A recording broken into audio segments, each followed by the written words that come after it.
Синоќа во Градската галерија во Струмица се промовираше двобројот на списанието за наука, литература, култура и уметност Зенит.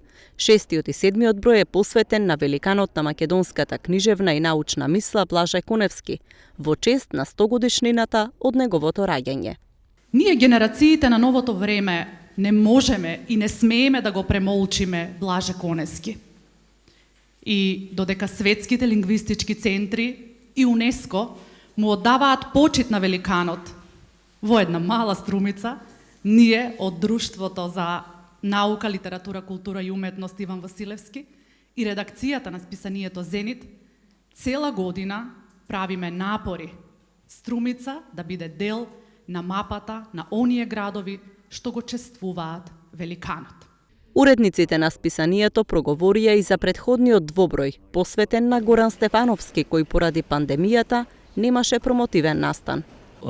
По прв пат, впрочем, се случи една мала промена во концепцијата и беше и објавен првиот двоброј и првиот број кој е посветен некому, на една личност.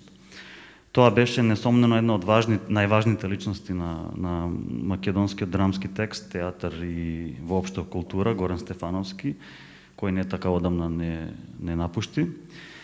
И беше еден вид на проба, техничка проба, да видиме како тоа ќе функционира, дали ќе биде ефикасно. И мислам дека за сега е во ред. Во тој број, кој можете исто таму да го видите и тука, на својата корица го има Горан Стефановски, во тој број има многу интересни интервјуа, текстови, има предавања на Горан Стефановски, има интервју на Мимоза Петревска со него. Списанието Зенит излегува 3-та година. Го издава Друштвото Иван Василевски.